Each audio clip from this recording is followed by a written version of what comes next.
Recently, I was speaking at a conference on the importance of pitching and how to pitch and all that good stuff. And at the end of my talk, there were a few minutes left over for Q&A.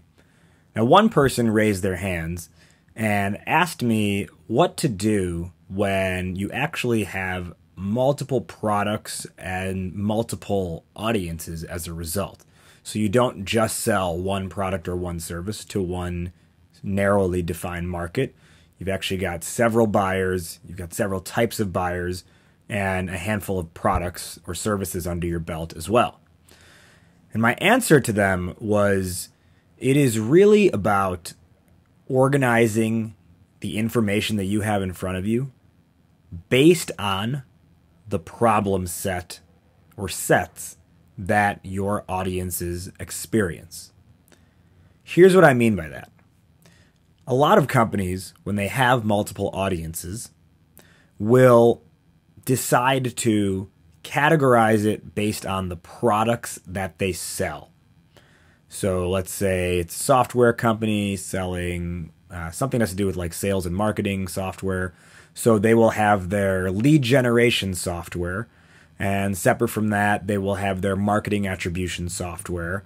And maybe a third thing they would have would be I don't know, maybe something around like IT and how that has to do with the whole thing. So what that company would do in most cases is say, okay, these are our three products. Who fits into each of these product categories? And that is actually a backwards way of thinking about it. What you want to do instead is categorize based on problem set. So there's a company I worked with out of Australia, and they actually, believe it or not, had 19 different sub-markets or sub-audiences. And this really was actually for only one service, one piece of software they were providing. And they were selling specifically into the wellness practitioner market. So think of things like, or think of audiences like chiropractors, massage therapists, psychotherapists, personal trainers, yoga studios, Pilates studios, things of that nature, the general wellness and well-being market. And they actually had, as they identified, 19 different potential buyers between those different disciplines. So, again, what most companies would do is try to lump this based on the product they sell, but we actually took the opposite approach. And we said, okay, what are the unique problems each of these markets face? And after looking at the unique problems the different markets face, we were able to say, okay, you know what? These five markets, chiropractors, massage therapists, and podiatrists, and whatever else, they actually all have the same problem. So they get the same pitch. We just swap out chiropractor for podiatrist and myotherapist.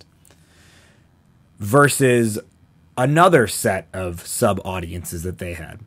So what we were able to do was take those 19 markets and break it down to about 4 or 5 by categorizing it based on the problem set they experienced. And the product was actually not real. I mean, it was the same product at the end of the day for each individual audience. The key is, what is their entry point into that product? What are they thinking about that gets them to the point of considering this product? And that's why we categorize around the problem. Because if you get that right, then you can naturally develop the solution for them. And I don't mean develop meaning you're building something new. I mean, logically, you develop the solution for them if they see you understand their problem. So when you have multiple audiences, categorize them based on the problems that are experienced, right? Don't categorize based on product, categorize based on problem. And what has helped that company do, you know, who can remember 19 pitches, right? So instead of only having to remember 4 or 5 works really well for them.